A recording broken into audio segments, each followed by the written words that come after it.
1967, I was working in Red Wing, Minnesota at the McCoy Curran Dodge dealership as a body man.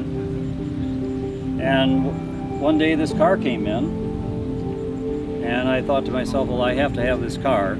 I didn't order it, it just came in. And so I sold my 64 Ford so I could have some trade-in money, and bought it.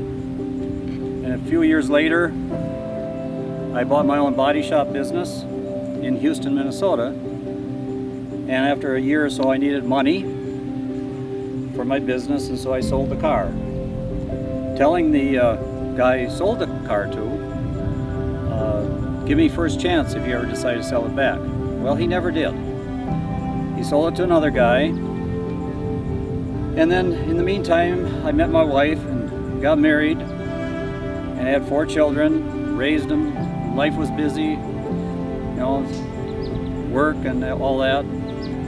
So when I was approaching 60, my wife always knew that, kind of talked about the car, the 68 Charger.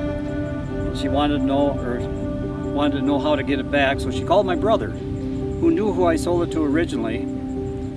And so they tracked it back to another owner, and it ended up in Fountain City, Wisconsin. And she tried to buy it back, and the guy wouldn't sell it. And so Elmer Duhlman from Elmer's Auto Salvage in Fountain City helped negotiate the deal. He was an old-time friend of mine and my wife's. And so they bought the car back, brought it to the shop on the farm on May 1st of 2005. And my brother got me down there on false pretenses. I walked in, it was a big surprise, 100 people, and she gave me the title, and I said, okay, here's the title. I knew what the car was. It was the car here, and they had it behind some curtains, and 2 kids on one side and 2 kids of mine on the other side. They opened the curtains, and I got up. My legs were so weak, I could hardly walk. They had to kind of help me walk back there.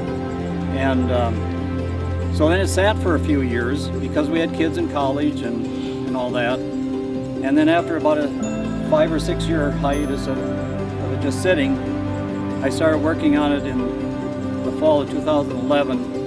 And the fall of 2017, we were able to finish it. So it was a long project, but 2 of my boys helped with it, and I did a lot of the work, and so now we're at shows and tours and stuff like that.